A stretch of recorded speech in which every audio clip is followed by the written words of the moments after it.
새누리당이 여성 추천 지역인 대구 수성을에 이인선 후보를 공천했습니다. 새누리당 소속 경북 현역 의원들이 대거 공천에서 탈락하면서 지방의회를 시작으로 지역 정가의 재편 움직임이 가속화할 전망입니다.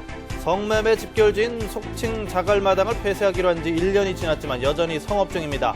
바로 옆 1200세대 아파트 단지는 내년 입주를 앞두고 있습니다. 지역의 교육당국이 학교폭력 평가에만 목을 매면서 통계 따로 실태 따로의 문제점을 드러내고 있습니다.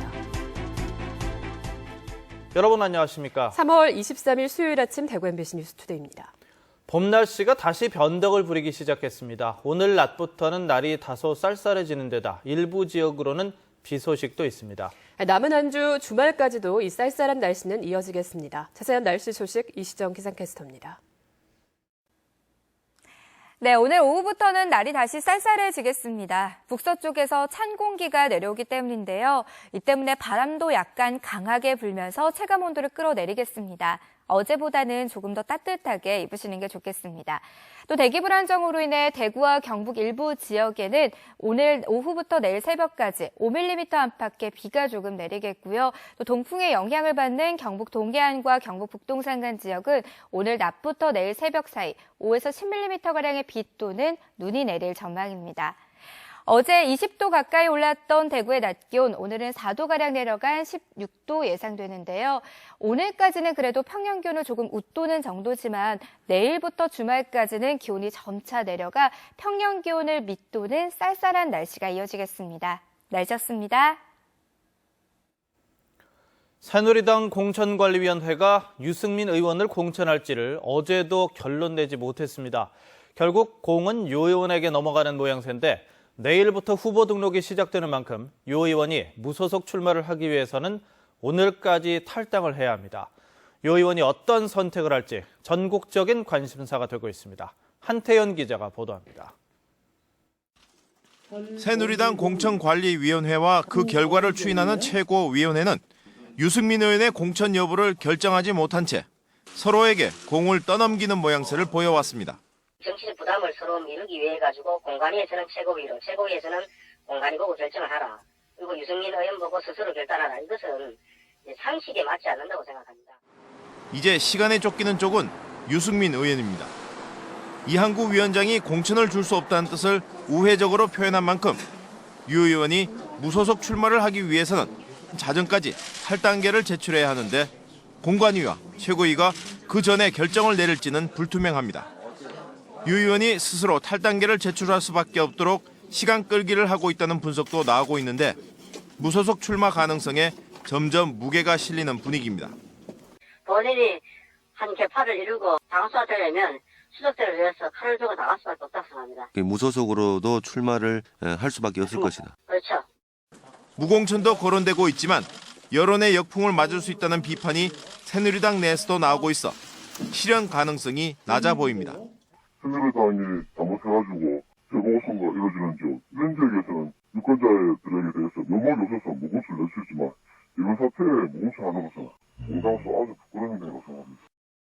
20대 총선 태풍의 핵이 될 유승민 의원이 과연 어떤 결정을 내릴지 선택의 시간은 이제 하루밖에 남지 않았습니다. MBC 뉴스 한태현입니다. 또 다른 관심 지역이었죠. 새누리당 여성 우선 추천 지역인 대구 수성을의 공천자로는 이인선 후보가 확정이 됐습니다.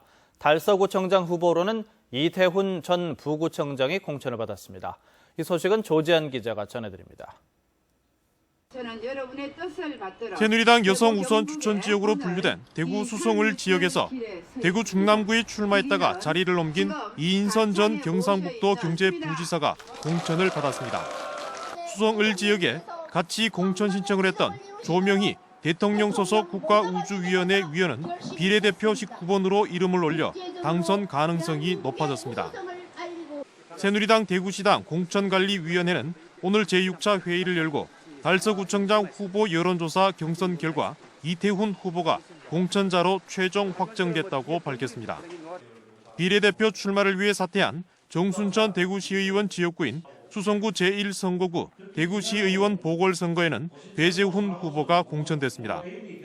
공천에서 탈락한 서상기 의원은 양명모 후보 지지기자회견을 열고 직접 선거대책본부장을 맡아 양명모 후보 당선을 돕겠다고 밝혔습니다.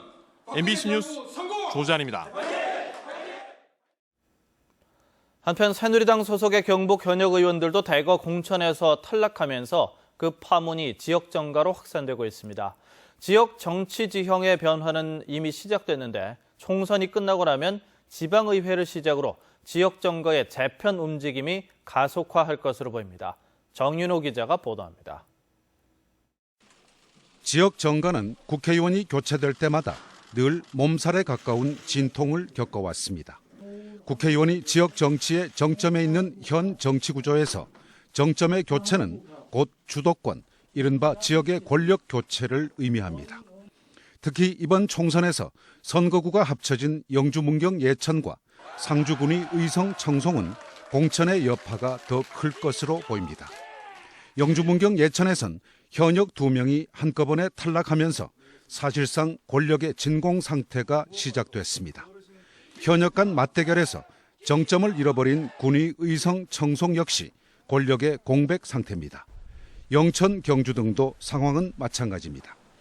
당장 7월로 예정된 하반기 시군의회와 도의회 의장 선거부터 판도 변화가 예상되고 있습니다. 현 국회의원들이 만들어둔 시군의회 의장 선거 구도가 그대로 유지된다는 보장은 전혀 없습니다. 도의회 의장 선거 또한 국회의원 선거구 통합과 무소속 도의원들의 새누리당 입당에 따른 영향이 적지 않을 전망입니다. 2년 뒤 내후년엔 자치단체장과 지방의원을 뽑는 지방선거가 치러집니다. 현 국회의원이 밀어준 시장 군수들이 다른 국회의원에게 지원을 받는다는 보장 역시 없고 그런 사정은 지방의원들도 익히 알고 있습니다. 요동치는 지역 정가, 새누리당의 공천 결과는 4월 총선을 넘어 7월 지방의회 의장 선거와 2년 뒤 동시 지방선거로 파문을 넓혀가고 있습니다. MBC 뉴스 정윤호입니다.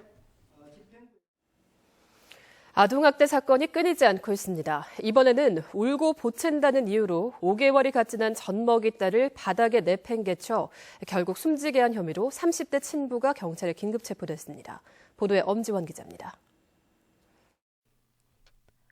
지난해 12월 25일 자정 무렵 37살 김모 씨는 경북 영주의 집에서 생후 5개월 된 친딸을 방바닥에 떨어뜨렸습니다. 잠에서 깨나기가 울고 보채자 목마를 태워 달래봤지만 소용이 없던 상황. 아기는 바닥에 떨어진 후 몸이 경직되고 출혈도 있었지만 5시간 넘게 방치됐습니다. 뒤늦게 귀가한 엄마가 딸을 병원으로 옮겼지만 이미 의식을 잃은 후였습니다. 결국 아기는 한 달 후 뇌출혈을 동반한 뇌 손상으로 숨졌습니다. 사건 당일 새벽 혼수 상태로 이송된 영아를 진찰하던 병원 응급실 당직 의사의 신고로 경찰 수사가 시작됐습니다. 친아빠 김 씨는 딸을 떨어뜨린 사실 자체를 부인하다 실수였다고 말을 바꿨고 경찰에 거듭된 추궁에 고의성을 인정했습니다. 한밤에 울음을 그치지 않아 순간적으로 짜증이 났다는 게 이유였습니다. CT 촬영을 찍어보니까 뇌출혈이 보이거든요. 이건 좀 이상하다. 애기 같은 경우에 뇌출혈이 있을 수가 없는데, 오른쪽 눈 부위에도 보니까 이제 파랗게 무슨 멍 같은 것도 이제 보이더라. 경찰은 아동학대치사 혐의로 김 씨에 대해 구속영장을 신청하고 상습 학대가 있었는지 조사하고 있습니다. MBC 뉴스 엄지연입니다. 정부와 지자체가 성매매 집결지인 대구의 일명 자갈마당을 폐쇄하기로 1년 전에 결정을 했는데요. 폐쇄 TF팀까지 만들어졌지만 진척은 거의 없습니다. 양관희 기자가 보도합니다. 생긴 지 100년이 넘은 대구의 성매매 집결지 자갈마당. 지금도 업소만 43곳에 종사자 수는 250명이 넘습니다. 성매매 특별법 뒤 업소가 줄었지만 불법 영업은 여전합니다. 애들은 빼니까 전부 다 떴지 소리가 납니다. 대구시와 중구청이 지난 2014년 정부의 성매매 집결지 폐쇄 대책에 맞춰 자갈마당 폐쇄 TF팀까지 만들었지만 별 진척이 없습니다. TF팀의 활동 내역은 폐쇄를 위한 홍보활동과 위생교육, 경찰 단속 등으로 대부분 홍보 단속 위주였습니다. 실질적인 대책 마련이 거의 없었다는 얘기입니다. 주변에 지금 도심 대대행사 그대로 하고 있잖아요. 그러니까 이 모든 것들이 결국은 결국은 제일 좋은 거는 돈을 줘서 내보내는 건데 그러려면 예산이 확보가 돼야 되잖아요. 결국 집결지 주변을 밝게 해서 스스로 도태되도록 한다는 것이 TF팀의 방침입니다. 하지만 성매매 집결지 일대엔 CCTV가 하나가 없고 집결지 근처에 들어서려 했던 문화창작 교류센터의 사업은 무산됐습니다. 시와 구청은 탈성매매 여성을 지원하는 조례를 만들어 집결지를 폐쇄한다는 계획도 세웠지만 이마저도 진척이 없습니다. 시에서 1차적으로 지원 자료가 만들어지면은 우리 시에서는 예산을 지원해야 되잖아요, 그지? 저희들도 조례가 필요하면 만들어야 되는 거고 조례 없이 지원이 가능하면은 이제 예산을 지원해주는. TF팀의 사업 진행이 지지부진하자 내년에 입주할 자갈마당 인근 1,200여 세대의 아파트 주민들은 걱정이 앞섭니다. 개발을 통해서 자연스럽게 도태되겠다라고 이야기를 했었는데 지금 이제 연차로는 3년이 지났는데 바뀌는 게 한 개도 없어요. 커가는 아이들이 어떤 세상으로 시선을 바라볼지. 구청은 지난해 4월보다 올해 성매매 업소가 11곳 줄었다고 밝혔습니다. 그러나 인근 주민들과 시민사회는 성매매 집결지 폐쇄를 위한 보다 적극적인 시와 구청의 정책을 기대하고 있습니다. MBC 뉴스 양관입니다. 특성화고를 다니는 학생 절반가량이 아르바이트를 하고 있지만 돈을 덜 받거나 다치는 경우가 적지 않다고 합니다.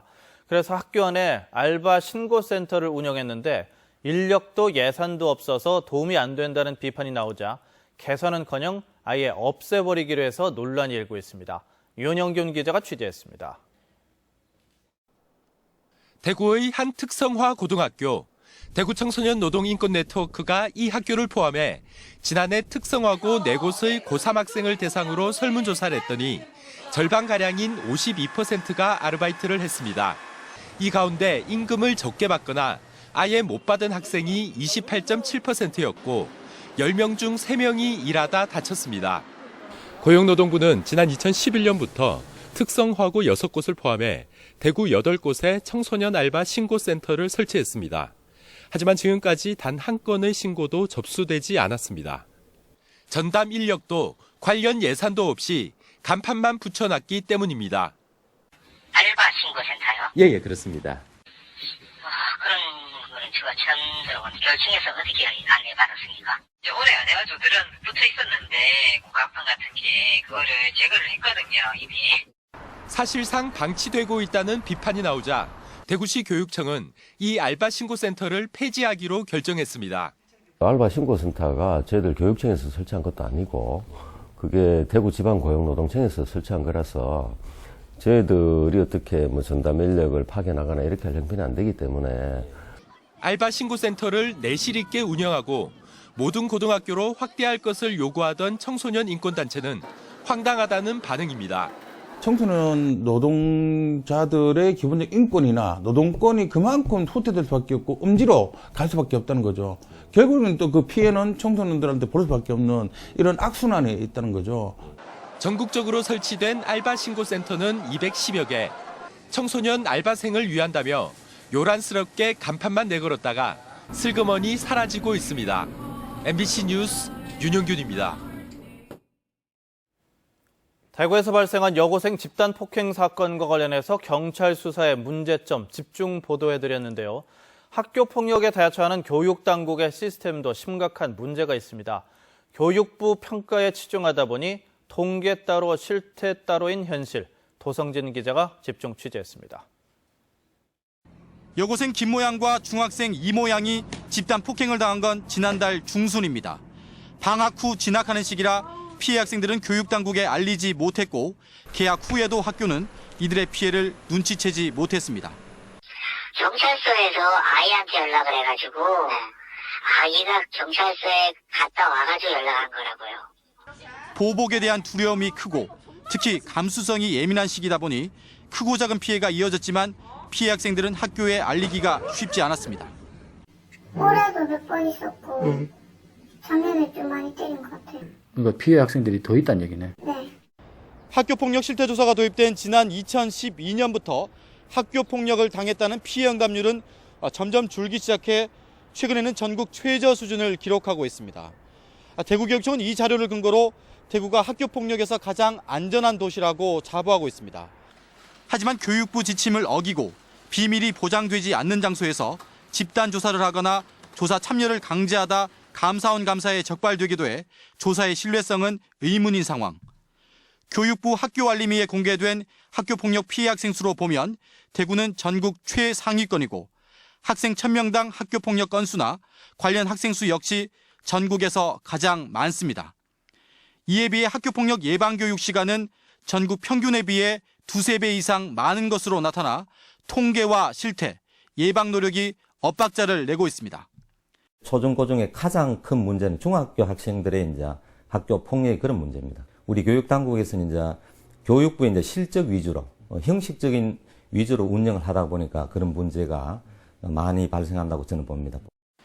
교육부가 교육청 평가 항목에 예방교육 시간이나 실태조사 참여율 같은 수치의 비중을 두다 보니 교육청도 여기에 치중하고 있는 겁니다. 학교 폭력의 실상은 적게 반영하고 효율성 낮은 실적은 높게 평가하는 우리의 교육 시스템이 학교 폭력의 골을 더 깊게 만드는 건 아닌지 되짚어볼 때입니다. MBC 뉴스 도성진입니다. 경상북도가 내년도 국가 투자 예산을 12조 2천억 원으로 설정하고 각 실국별로 본격적인 활동을 펼칩니다. 올해는 추가 발굴한 160개 신규 사업에 국책 사업화를 주력하고 기존의 계속 사업도 국가 투자 예산이 집중 투자될 수 있도록 투트랙 전략을 펼칠 방침입니다. 2017년도 경상북도의 정부 부처별 주요 신규 국비 사업은 영덕 삼척간 고속도로와 세종 신도청 간 고속도로 등 SOC 사업과 용복합 탄소 성형 첨단 부품 산업 클러스터, 백신 글로벌 산업화 기반 구축 사업 등 12건입니다. 대구 보건환경연구원이 국내 지카 바이러스 첫 감염자가 생김에 따라 철저한 예방과 방역에 나서겠다고 밝혔습니다. 대구 보건환경연구원은 이미 직원이 질병관리본부에서 전문가 교육을 이수해 지난 19일부터 지카 바이러스 실험실 검사를 수행하고 있다면서 국내에 서식하는 흰줄 순모기도 바이러스 매개가 가능한 것으로 알려진 만큼 모기 출현을 감시하기로 했습니다. 경북지방우정청은 제20대 국회의원 선거와 관련한 우편물을 신속히 전달하기 위해 다음 달 13일까지를 특별소통기간으로 정하고 비상근무에 들어갑니다. 경북우정청은 이번 선거에 사전투표용지 회송 우편물 20만 통, 투표 안내문 230만 통 등 선거 우편물 410통이 전달될 것으로 예상하고 지방자치단체와 경찰서 등과도 긴밀한 협조 체계를 구축하기로 했습니다. 우정청은 수취인이 살고 있지 않거나 잘못 배달된 경우 그 사유를 봉투에 표시해 반송함에 넣어달라고 요청했습니다. 프로야구 삼성 라이온즈가 내야수 채태인을 넥센에 내주고 투수 김대우를 받는 1대1 트레이드를 했습니다. 삼성은 팀 내 일루 자원이 많음에 따라 일루 자원인 채태인을 내주고 언더핸드 유형의 투수로 선발과 롱 릴리프가 가능한 김대우를 영입해 투수력 보강을 노릴 수 있게 됐습니다. 새롭게 삼성 유니폼을 입은 김대우는 지난 시즌 6승 3패 1세이브 4홀드를 기록해 앞으로 선수로서 가능성이 주목받는 선수입니다. 문화재청이 주관한 2016 문화재 야간형 문화향유 프로그램 10선에 대구 중구 일대를 배경으로 하는 근대로의 밤 칠야로 시간여행이 선정됐습니다. 근대로의 밤 칠야로 시간여행은 동산 선교사주택과 계산성당, 대구읍성 등 대구 중구 일대 명소를 문화해설사와 함께 돌아보고 각종 공연과 전통놀이 체험을 할 수 있는 관광 프로그램입니다. 대구 중구청은 올 하반기부터 야간 관광 프로그램을 운영할 방침입니다. 해양수산부가 오는 2020년까지 어선사고로 인한 인명피해를 30% 줄이기로 하고 연근의 어선사고 예방대책을 발표했습니다. 이에 따라 수협 어업정보통신국을 통해서 심폐소생술과 구명설비 사용법 등 실습교육을 강화하고 도서 벽지어민과 외국인 선원도 교육 대상에 포함됐습니다. 또 5톤 미만의 어선에 소방통신설비 설치를 지원하는 등 안전인프라를 확충하고 어선의 안전검사 기준과 어민들의 안전의무 위반에 대한 처벌을 강화하기 위해 어선 안전조업법도 제정하기로 했습니다.